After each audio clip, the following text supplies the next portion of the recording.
Up next here on NEC Women's Basketball on the Run, it is time for our Commitment to Success Spotlight, and it's brought to you by Provident Bank. Commitment you could count on.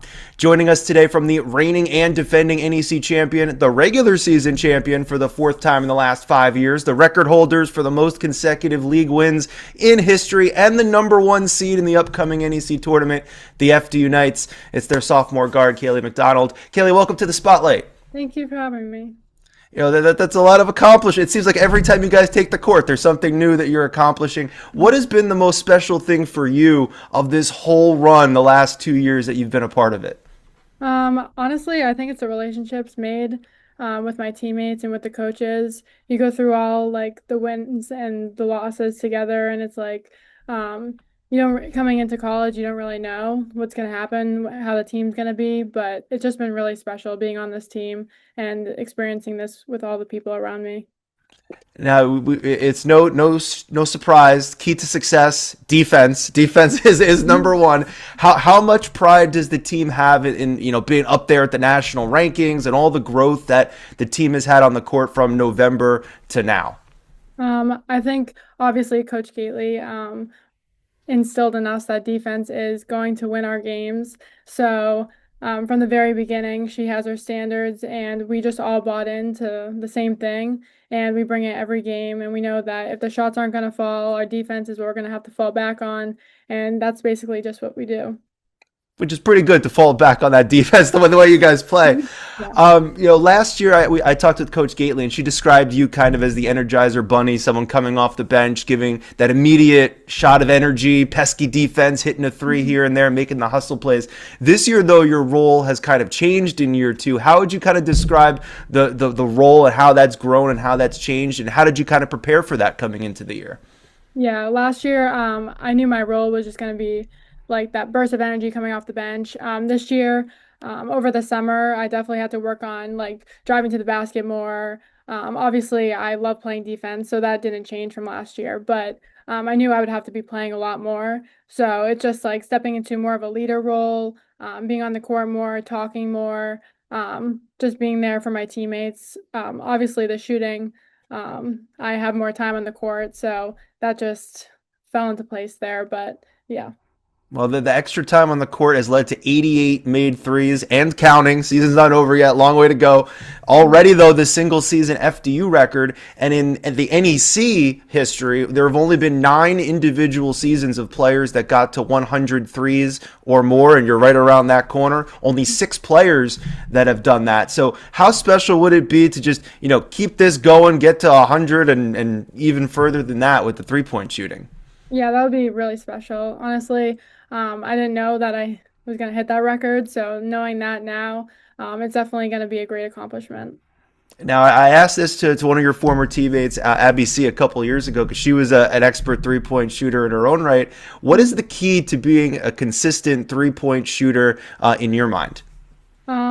It's definitely having a short-term mindset. Like if I miss one shot, I can't think about it too much. I just have to move on and just think that the next shot is going in. So that's basically it. The goldfish, right? Right. The goldfish mindset. Yeah. Now, how let's kind of go back into your journey a little bit. How was it? When was it that you kind of fell in love with basketball and you knew that this was the game, this was the sport for you?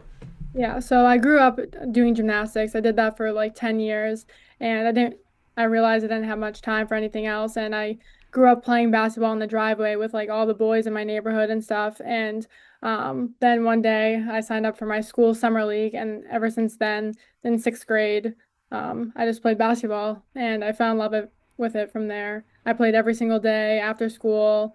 I would get extra shots up after practice, and it's just been a grind ever since. And how did you know that that FDU was the right fit to come and join this team and this program? Yeah. As soon as I spoke to Coach Gately and Coach Jess, I knew that this was a great fit for me. I love Coach Gately's coaching style. She's very tough on us, but she loves us, and you can tell, and everything that she does for us. So, the coaching staff was the biggest part in my recruitment process, I would say.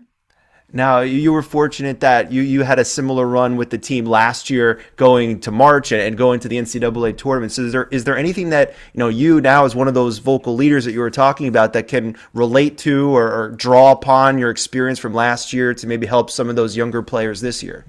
Yeah, I definitely think don't take it for granted.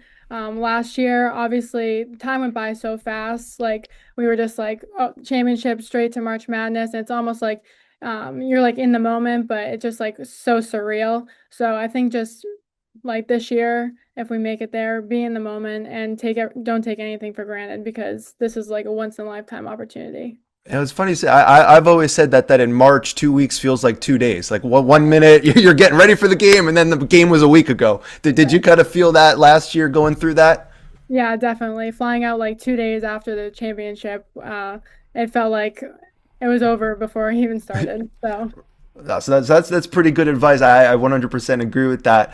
Let's talk about this. This week coming up, because there's still a regular season game to go before we get to the conference tournament, and it's an early rise game, 11 a.m. Is there any differences in your routine or your preparation for an 11 a.m. game versus I mean, you practiced, I'm sure, in the morning too. So yeah. is there anything different about getting up and getting ready to play a game at 11 a.m.? Our shoot around is usually in the morning anyways, so I feel like we're already prepared in that sense. For me, I do the same thing every time there's a game. Nothing really special, but yeah, we'll be ready. So. You were ready the last time you played SFU. It was a 45-point win, but that was 2 months ago. Now you're Right. getting ready to play them really twice in a 5-day span. So what might be some of the challenges with, playing that regular season finale and then playing the same team just a couple days later when you get to the tournament? I mean, I would assume that it's tournament level every time you take the court, but what are some of those challenges from playing them 2 times so close together? Um, I think honestly, we just need to be in the right headspace. Treat every game like we know we have the target on our back, and we just need to play hard and do what we need to do. Honestly, for challenges, um, just I think it's playing the exact same team twice in a row. It's kind of like, okay, we know what they do, but we just need to like stay with our principles, make sure that we're playing each player to their like strengths, and making sure that we're doing everything the way Now, we want. Now, before we get to the final five, I have one more question that might be an impossible question to answer, but I'll let you kind of have at it.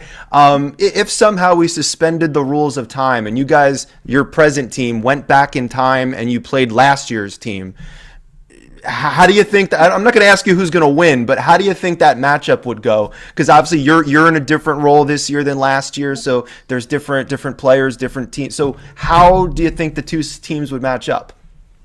I think for having the same principles, I really feel like we have different players and I don't know how we would match up honestly. Like this year, I feel like we're more athletic this year. Last year, obviously, we had more experienced players. I think it would be a really good game. I was going to say, there's a lot of people that pay some good money to see that. Right. So I think we would have to play each other to see. The good news is you would win either way because you're on both sides. Right. Uh, but let's get to the final five questions. These are quick hitters, so first thing that comes to your mind, just let it out, all right? All right, favorite color? Pink. Favorite karaoke song? Mr. Brightside. Ooh, really good one, okay. Favorite snack or junk food? Gummy sharks. Okay. It is Read Across America Week, celebrating reading this week. So what is your favorite book? Could be a present book or a book you enjoyed growing up. Probably the Harry Potter series. Okay. And last one, FDU will win the NEC title in 2026 if, finish the sentence.